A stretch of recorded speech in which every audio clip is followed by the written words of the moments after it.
A fumaça chegou! Bom dia, boa tarde e boa noite. Estamos com mais um episódio do nosso podcast e hoje trouxemos mais um livro para nossa quinta literária. O livro escolhido foi o de Édipo Rei, do dramaturgo Sófocles. Bom, galera, como Nayara já havia falado, a gente escolheu o livro Édipo Rei, só que dessa vez a gente adaptou a quinta literária com a divisão de temas e grupos. Nesse caso, a gente trouxe 5 grupos, que a gente trouxe do IF São Gonçalo, e a gente vai acabar conversando e tirando todas as dúvidas sobre o livro. Édipo Rei é uma tragédia grega. Ele teve seu acontecimento há 427 anos antes de Cristo. Quando se trata de uma tragédia grega, tem muito o que esperar, né, Nayara? Então, creio pra mim que vai ser um papo bem interessante. Então, vamos começar com os grupos. Agora, cada grupo vai comentar sobre o livro. Bom, primeiramente, sejam muito bem-vindos. Sejam bem-vindos, meninos. O primeiro grupo, composto por Murilo, Judson, Victor e Antônio Tauan, vão falar sobre o tema do poder. Inicialmente, meninos, eu gostaria de saber um pouco sobre o tema de vocês. Boa tarde, meu nome é Murilo, como já foi apresentado. E respondendo a pergunta de Nayara, eu achei a trama do livro uma coisa muito inesperada, porque logo no início o livro fala da história do rei que reinava na cidade de Tebas.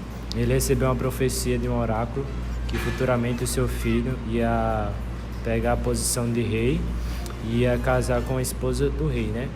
Então, logo no início, depois de o rei receber essa profecia, ele procurou matar Édipo, colocando pregos nos pés de Édipo, por isso que o nome Édipo se chama justamente Pés Furados. Boa tarde, eu me chamo Judson. E é por isso que quando Édipo descobriu que teria sido amaldiçoado, ele tenta fugir de sua casa para que essa maldição não aconteça. Quando ele está a caminho a outra cidade, ele encontra um homem em uma certa estrada e quando eles se encontram tem início a uma certa briga e Édipo acaba matando esse homem. Após o acontecido, Édipo segue em frente até a outra cidade e após chegar a essa cidade, depois de um tempo, ele descobre que aquele homem que ele teria matado na estrada seria o próprio pai dele. Esse tema, ele traz uma frase que chama um tanto quanto atenção, né, JP? É verdade, não chama só nossa atenção como chama de qualquer leitor. Do público, exatamente, que é o triunfo do patriarcalismo teocrático. Eu queria que vocês me dissessem qual a relação de Édipo com essa frase, tendo em vista que ele era considerado uma figura divina. Bom, boa tarde. Após ele matar o pai sem saber disso, a mãe dele vira rainha e nesse meio tempo ele encontra a esfinge, resolve o enigma e ganha o respeito e o poder de virar rei. E após isso ele casa com a mãe, também sem ter noção de que a rainha da época era a mãe dele. E com isso ele vira o rei e a sociedade volta a ser patriarcal, pois volta a ter uma figura masculina, patriarcal, no poder novamente. E daí que vem o triunfo do patriarcalismo teocrático. Bom, eu achei bastante interessante o tema do poder porque tem uma relação com a atualidade, pois no livro de Édipo, o povo tebano não tem direito de voto ou algo parecido, pois eles vivem em um sistema antidemocrático, onde o poder do rei Édipo domina a cidade. E hoje tem países antidemocráticos, principalmente na Ásia, onde os exemplos são Brunei, Coreia do Norte e principalmente a Arábia Saudita, que é um dos países mais autoritários do mundo, e é governada por um rei, tendo bastante relação com o livro de Édipo e, consequentemente, com o tema do poder. Bom, Nayara, agora a gente vai falar com o segundo grupo, que é composto por Tauan. Eles ficaram com o tema saber. Bom, Édipo, ele se depara numa reviravolta muito grande relacionada ao pai, à mãe, enfim. Isso acaba fazendo ele duvidar da própria identidade. E aí, Tauan, como você poderia explicar a forma que ele tratou isso? E aquela verdadeira identidade dele, como ele levou isso em consideração? Boa tarde, Pedro e Nayara. E aí responder a pergunta do livro sobre se a identidade de Édipo foi levada em consideração. Em todo o caso, em relação à sua filiação e do não saber de quem é nascido, dando início à tragédia do livro. Sendo assim, foi Edípio quem quis ser Edípio. Ele acreditou. A hipótese, uma vertente que enlaça a existência do que é o existir. O tempo da hipótese é o presente, mas um presente que não é extraído de um tempo constituído de antemão. É um desgarramento que anuncia a liberdade. Ignora a história, causando-a, no qual o sujeito percorre sua identidade e se nomeia, sendo levado à consideração. Bom, Nayara, explicando de uma forma mais explícita o que Tawan falou, essa crise de identidade de Édipo, ela partiu diretamente de quando ele descobriu toda a verdade, né? Sim, a gente tava até comentando aqui nos bastidores, digamos assim. Sim. Que como seria se isso fosse com a gente? E aí, JP, o É. que você faria? Porque, tipo, ele entrou numa situação bem complicada e, tipo, ele não tinha como fugir disso porque fazia parte do destino dele, infelizmente. Então, Exatamente. Como você, JP, me liga aí, liga pro público, como você se sentiria se isso acontecesse com você? Nayara, Édipo, ele reagiu de uma forma muito grosseira. Sim, Vamos ele... ser jornalistas, né? realmente, a forma dele, ele arrancou os próprios olhos. Né? Exatamente, ele arrancou os próprios olhos e a mãe dele também, que era a rainha, ela se suicidou. Sim. Foi uma forma bem grosseira, mas você meio que dá pra entender ele. Exatamente, porque é o desespero que ele tinha pra encontrar Ele a estava família. totalmente em desespero, exatamente. Total, tipo, ele matou o próprio pai, ele teve a relação com a mãe dele, teve filhos, e era Sim. uma coisa que ele não sabia, foi uma coisa, sabe, que pegou ele. Exatamente. Literalmente pegou Realmente ele. uma crise de identidade. Ele não sabia o que ele fazer, o que ele ia fazer ao longo da vida dele depois disso, depois de descobrir isso. Então, mesmo que tenha sido de uma forma tão exagerada, né, você arrancar os olhos, mas Sim. a gente consegue compreender o desespero dele quanto a Exatamente. isso, quanto a esse acontecimento. Foi o que eu tinha falado agora pra Nayara. Não tem como você prosseguir adiante sabendo disso. Até tem, mas você ficaria com esse julgamento pra si mesmo, como ele ia ficar, Exatamente. de ter se casado com a mãe, ter tido filhos com ela, relações sexuais ao longo do tempo, entendeu? E que isso vai ser explicado no grupo do incesto logo após, mas não vem ao caso. Mas é basicamente isso, esse incesto, ele envolve muita coisa nessa crise de identidade dele. Bom, gente, passando para o terceiro grupo, que ficou com o tema O Destino, o Inocente Culpado. Inicialmente, eu gostaria de saber mais sobre o tema de vocês. O livro Édipo Rei, ele traz um pouco desse pensamento de que, por mais que tentamos, não conseguimos fugir do que já está prescrito, entendeu? Então, vocês poderiam explicar o que aconteceu para isso ser tão tratado? Bom, nosso tema é destino e está ligado às consequências que Édipo terá devido às suas escolhas. Quando paramos assim para pensar no que é destino, ficamos bem brisados, porque olha só, todas as coisas estão predestinadas e todas as nossas atitudes levam a um só caminho. E por mais que venhamos tentar bugar o sistema, fazendo coisas diferentes, tentando tomar outros rumos, ironicamente, será a própria tentativa de fuga que levará o homem, né, a pessoa, ao cumprimento do seu destino. E existe um conceito na física chamado determinismo, onde diz que as condições iniciais de algo afetam o resultado.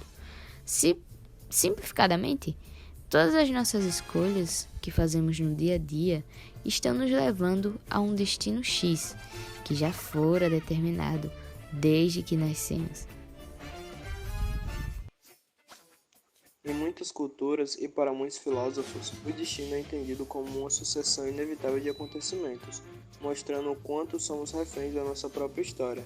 E no livro de Édipo, isso fica bem explícito quando os personagens tentam fugir de várias formas dos seus próprios destinos, que já estavam prescritos. Uma palavra que deixa bem claro isso é maktub, uma expressão do fatalismo muçulmano que significa já estava escrito ou tinha que acontecer. Bom, e sobre essa frase, o inocente culpado, vocês poderiam falar um pouco sobre ela, que eu creio para mim, tanto para mim como para qualquer outro leitor que viu, ficou com um pouco de dúvida ou indagação em relação a essa frase. Bom, a essência do trágico reside na forma osimórica da coexistência de dois semamas opostos, inocência e culpabilidade. Édipo é um herói trágico porque é culpado de ter cometido dois crimes, parricídio e incesto, mas ao mesmo tempo é inocente porque não sabia que iria matar o pai e se casar com a mãe. Interessante, né? Isso, JP? Verdade. Bom, Nayara, passando pro quarto grupo, que é o tema que a gente escolheu foi incesto. A prática do incesto, ela tá bastante relacionada a Édipo e a mãe dele, né? Que teve esse acontecimento bastante impactante dentro do livro, de certa forma. O grupo aí, Luana, Jennifer e Letícia, se quiserem dar um resuminho pra gente, a gente vai agradecer bastante. Então, Pedro, no mito conta a história de Laio, né, que é o rei de Tebas, que ele teria tido foi ao oráculo e teria tido uma previsão sobre como seria o futuro dele, que seu filho ia matá-lo e se casar com sua esposa, no caso a rainha. Para evitar que isso acontecesse, o rei Laio, que é o rei de Tebas, cidade que eles viviam, ele pegou o filho dele, que teve seus pés furados pelo próprio pai, colocou em um rio e para que essa criança fosse embora. Entretanto, um pastor achou ele e colocou seu nome de Edipodos, que significa pés furados. Mais tarde, essa criança foi adotada pelo rei de Coríntio. E ao consultar o oráculo, o Édipo, ele recebeu a mesma previsão que seu pai, né? Que ele mataria seu pai e casaria com sua mãe. Nesse tempo, Édipo tinha sido adotado pelo rei de Coríntio, e quando ele recebeu essa previsão, ele acreditava que seria de seus pais adotivos, né? E daí ele fugiu. Quando ele foge, ele se depara com os negociantes e o líder, né, deles, e aí ele acaba matando o líder. Só que ele não sabia que tal líder era Laio, que é seu pai biológico. Só que nesse tempo estão acontecendo algumas pragas em Tebas. E quando Édipo chega, ele decifra o enigma da esfinge e livra a cidade de todas as ameaças que estão acontecendo. Nisso, Édipo acaba se casando com Jocasta, que é a rainha, que antes era viúva e agora ela se casa com Édipo. E eles têm 4 filhos. Anos depois, quando uma nova peste chega à cidade, Édipo e Jocasta, eles consultam o oráculo para tentar resolver a questão que está acontecendo. E eles acabam descobrindo que são mãe e filho. Nisso que ocorre o incesto, e aí Jocasta, ela acaba se suicidando, e Édipo fura os próprios olhos como punição, por ele não ter reconhecido a sua própria mãe. Muito obrigado, Luana, por ter dado esse resumo para nós. Eu acho que ajudou bastante a entender o assunto, né, Nayara? Sim, ajudou bastante. E bom, passando para as perguntas que eu direcionei ao grupo, é as seguintes. Como vocês conseguiram identificar o incesto dentro do livro? Também tem outra pergunta. Ele foi o causador de diversas danificações, isso ficou bem claro no livro e tal. E isso danificou muito a cabeça de Édipo. Mas, para vocês, existiram outros motivos para isso? Então, João Pedro, sobre essa pergunta de como a gente conseguiu identificar e tal, é que no livro, a gente lendo, a gente já consegue identificar, porque fica bem explícito que ele se relaciona com a mãe dele. Então, acho que quem leu não teve nenhuma dificuldade em identificar o incesto no livro. Édipo se relacionou com a mãe dele durante anos, né? Então, teve filhos, como a Ana citou. Então, quando ele foi no oráculo e descobriu tudo isso, que ele estava se relacionando com a mãe dele, afetou totalmente ele e ficou totalmente abalado. Não só ele, como Jocasta também, né, que cometeu suicídio. E Luana vai falar mais um pouco sobre isso para vocês. Então, Jennifer, Pedro, Nayara, falando agora sobre a segunda pergunta, que Jennifer já me deu um gancho aqui, sobre as danificações que houveram na cabeça de Édipo, né? Que não existiram, assim, muitos outros motivos para os abalos emocionais ou psicológicos dele. Eu acho que pelo fato de, desde ele ser criança, ele ter passado por muita coisa, como eu deixei explícito no resumo, isso acabou não só a morte de sua mãe, dele ter descoberto que era sua mãe, acabou piorando mais o seu dano mental, né? Boa tarde, Pedro. Obrigado pelo convite. As meninas já falaram muito sobre o incesto dentro do livro. Agora eu quero trazer para os dias atuais. Dentro desse livro, assim que eu li ele, achei 2 frases muito interessantes, assim, no meu ponto de vista. Que uma delas foi: encontrei em mim, como em toda parte, sentimentos amorosos em relação à minha mãe e de ciúme contra o meu pai. A segunda frase foi: se eu tivesse morrido mais cedo, não seria um motivo odioso de aflição para os meus companheiros e também para mim nesta hora. E jamais eu seria assassino de meu pai e não desposaria minha mãe que me pôs no mundo. Mas os deuses desprezam-me agora por ser filho de seres impuros e porque fecundei, miserável, as entranhas de onde saí. Bom, agora trazendo assim para a atualidade, eu peguei um caso que foi na penitenciária de Itaba, que foi um preso conhecido como Ceará, de 25 anos. Ele teve relações com a mãe há 7 anos.